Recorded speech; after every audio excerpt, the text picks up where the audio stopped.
Hello everyone and welcome back to my channel. So my name's Katie and today we're going to be doing my November wrap up. So I didn't read loads of books in November, but I am very pleased with the ones I did read and excited to talk about them today. So yeah, let's just get started. So the first book I read was Murder on the Orient Express by Agatha Christie. So I went to see Mousetrap in London, the play that she wrote that's been running since like the 1950s. When we went, they had a board and it said like what number performance it was, and it was like the 30,000th performance. So that was really good, and I'd never read any Agatha Christie before, but that like kicked off my new Agatha Christie phase. So be expecting to see some more books in upcoming wrap-ups. But basically, my friend that I went with, she was like, "Oh, you should start with Murder on the Orient Express because it's like a classic." Also, I love trains, and the setting of a murder mystery on a train is just like perfect. So, yeah, that was why I decided to start with that one.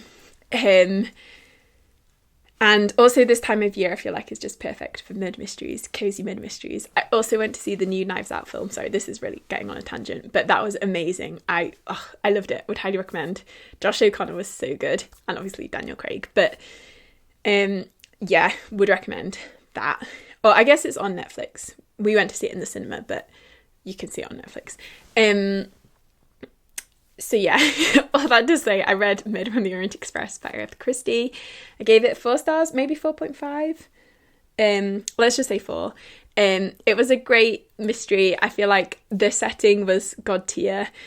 I liked how I sort of liked the almost interview style format that it had, and I feel like you can tell it was written a long time ago. It definitely had that writing style of the sort of 30s, 40s books. But yeah, really enjoyed the setting especially. I think Hercule Poirot as a character, I feel like I would need more time with him to truly become fond of him. He maybe wasn't my favourite, but I did still kind of like him. And yeah, I like just the general mystery and kind of trying to puzzle it out. And then obviously the twist. I feel like I knew Agatha Christie based on Mousetrap and also what my friend had said. She kind of writes unexpected twists or twists that are quite hard to guess. And I feel like this twist was a good one. And also, I hadn't really guessed it. I think it's interesting how you can see the influence of the books. And I assume a couple of her other books on ongoing murder mysteries now, like more modern ones. So yeah, I'm trying not to say too much because obviously I don't want to spoil the twist. But I did think it was an interesting discussion on the kind of morality of guilt and things like that. So yeah, I enjoyed that a lot, and I will be reading more of her books. The next one I want to read is And Then There Were None, because my other favourite like mid-mystery setting is like a locked door mid-mystery where they're all trapped in a big house and then they get picked off one by one, which I think is what that one is. So yeah, if you like Agatha Christie and you've read her books, please let me know in the comments which ones you would recommend as like your top favourites. I definitely also am going to read Death on the Nile. And I feel like I will like the Miss Marple ones. They kind of sound a bit cosy. And there's like Murder at the Vicarage and The Murder of Roger Ackroyd. I think they're maybe the Miss Marple ones. So yeah, I have those on my list as well. Okay, then I read Rewitched by Lucy Jane Wood, which I also gave 4.25 stars to this one. I liked this one. This was like a cozy fantasy. I was sort of half expecting it to be more of a romantasy, but actually it really wasn't. There was a tiny bit of romance, but it was much more of like a coming of age is not quite the right word because the main character's turning 30, but like a self-realization, like working on yourself type book, which I really enjoyed. So it's set in this world where there's witches, but they're not known by the population. They kind of keep their magic hidden. And then when a witch turns 30, they have to kind of prove themselves to the coven and that they should be allowed to keep their magic by proving that they've like done good stuff with their magic and they know how to use it and things. So the main character, she is like working for this bookshop, which she loves, but kind of has a bad boss. And she's undergoing this trial to see whether she's worthy of her magic. And it's just about her kind of realising what she wants out of life and like how her relationship to her magic. Yeah, so it was, and it had real cozy vibes, which I really enjoyed. It's kind of like rainy autumnal afternoon energy. So yeah, I love the setting. I like the main character. I thought the things that she was going through were kind of relatable. And I loved, especially, there's a mentor character who is like this, I think he was old. I feel like it was kind of a bit wishy-washy because he was sort of, had maybe not exactly travelled through time, but like had gone mysteriously missing. But he gave the vibes of an old man. And I loved him as a character. He was great. And then there's a love interest character who's like her protector. And yeah, I felt like it just, the cast of characters worked really well together. And then it just sort of felt like cute and found family. And the main character had a great relationship with her mum, which I really loved. It was really sweet. I feel like often in these kind of books, there's always very contentious relationships with the parents. But this one, it was just really nice to see a really supportive, like, mum character who's not been murdered off. And then also the, like, yeah, the kind of witchy sisterhood bonds and her best friend who is a human. And like, yeah, I think I really enjoyed the kind of relationships it explored and the sort of family legacies and like family love. So yeah, I would recommend that one, especially if you like cozy fantasy. So yeah. Then I read here, not Eye of the World. That will be a day. I read Empire of Silence by Christopher Riccio. So this is the first book in the Sun Eater series. This series has gotten really popular recently, which I'm very pleased about. Big epic space operas like deserve some love, you know. I feel like a lot of books that I knew about or like had read are now really popular on like Book Bro, Fantasy Book Talk or whatever. I don't go on Book Talk, but I have Instagram reels. So it's like series like The Grace of Kings and Red Rising, and what other series did they like? Yeah, it's weird when you like loved them 5 years ago and now they're like super hyped. This series I didn't actually get to before, but now I'm excited to read it. I have owned this one for a while. Read the rest of the series. So this one I gave 4.5 stars to. I really, really loved it. I just didn't want to give it 5 stars because I feel like the rest of the series is only going to get better. So you got to save that 5 stars, you know. But this, we're following Hadrian, who's like telling his story of how he became the legend that he is in this empire. I think this book has very heavy Dune influences. However, I've never read or watched Dune. So I didn't really feel like it was a Dune ripoff, which I have seen criticised as it. No, I have seen criticism of this book that says it's a Dune ripoff. But having never read Dune or really knowing the story, like that didn't bother me because obviously I don't know the story. So, but I liked Hadrian as a character. He's a very like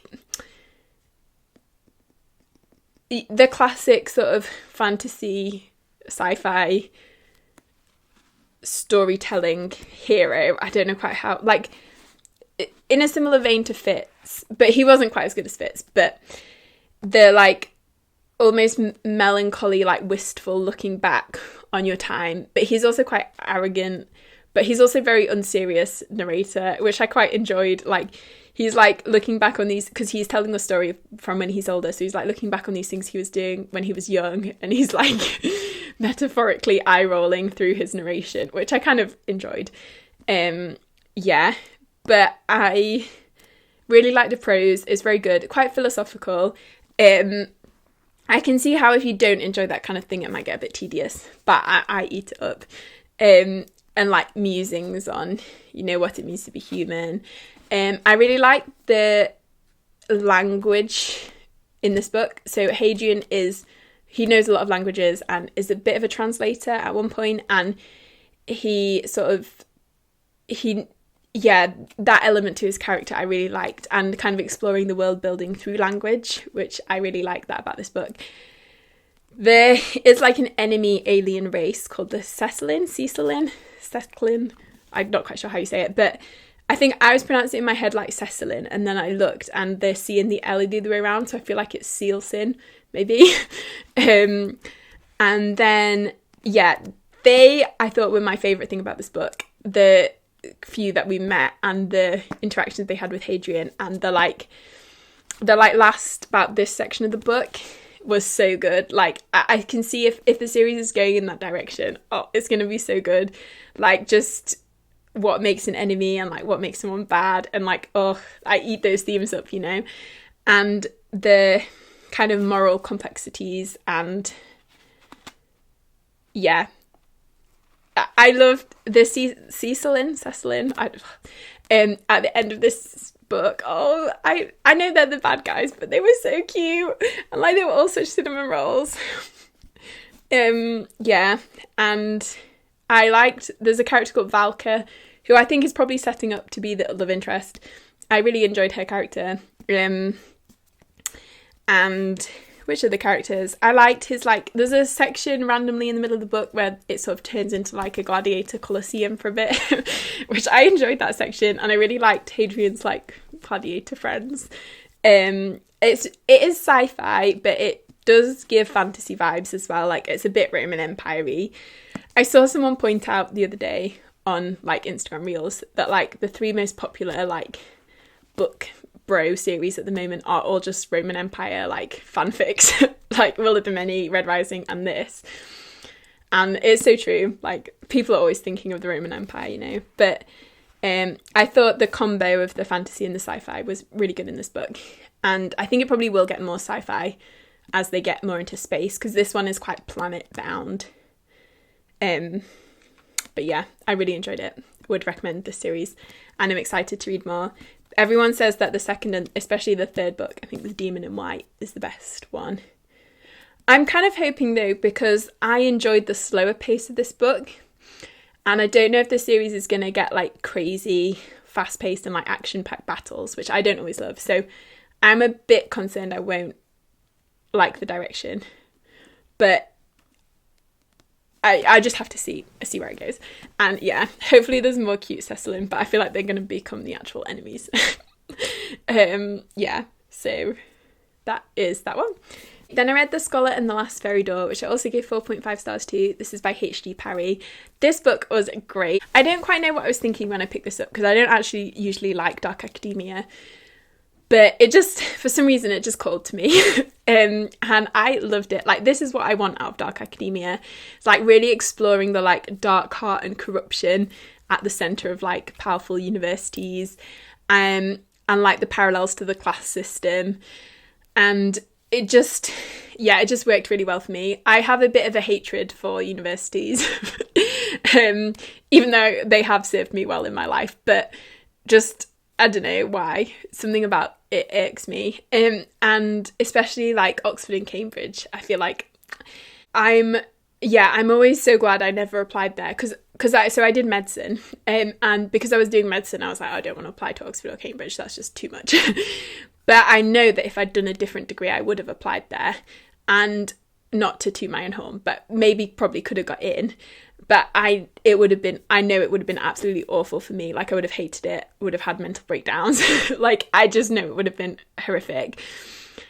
And yeah, so I feel like because of that, and like the stories you hear and stuff, I don't really like them as places. I mean, I like them as places like to visit the town, but not the university.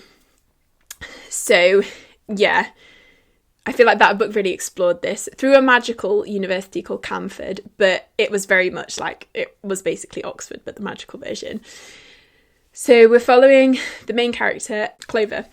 So Clover is raised in this little farm, I think around the Lake District area, or like Cumbria, Lancashire. And her brother goes to fight off in World War One, and then comes back injured through this mysterious like Fey illness, and she is trying to find a cure for him. So she like teaches herself magic, and then gets herself a scholarship to this magical university. But the people that go to the magical university are from these like magical families who are very much like the upper class and a powerful like legacy magical families. So yeah, so she goes to this university and then she makes this group of friends, and they are all, for their own purposes, trying to solve the mystery of like how to open a fairy door, because they've all been locked down after the war. Clover wants to try and save her brother, and then the other friends have their own purposes as well that we sort of find out. So it's just a kind of book exploring about the friendship and the bonds of friendship and how they kind of can get corrupted by lies and mistruths, and then also the dark heart at the centre of Camford and its mysteries. I really, really enjoyed that. Would highly recommend. So then the last book I'm going to talk about in this wrap up is The Strength of the Few by James Islington. So I'm just holding up the dust jacket because the main book is downstairs and I can't be bothered to go and get it. But this book is the sequel to The Will of the Many, which follows Vis, who is when he's young, this is before the book starts, he's a prince of this small island kingdom, and the island kingdom gets taken over by the hierarchy, which is like the Republic Empire, and his family get killed, and then he sort of escapes. And then it's many years later when we're following him, and he's going to kind of take his revenge and infiltrate the empire. And he gets the attention of these powerful political figures who are trying to use him to their own ends. And then he ends up going as a spy to infiltrate this like prestigious military academy, and uncovering the secrets of the hierarchy and their magic system, which is called will, which is where people kind of cede their will to those above them. So it's like a pyramid scheme. And the more powerful you are, the more will you get ceded. And if you are like doing the seeding of the will, then it kind of takes years off your life and you're very run down.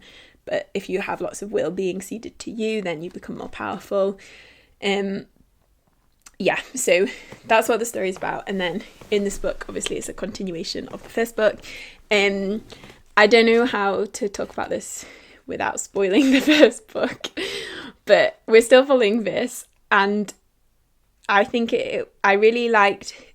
There's more storylines in this book than there is in the first one. That's what I'll say, because you'll understand that if you read it. And I really enjoyed the original storyline, more so than the other two, although I can see their purpose.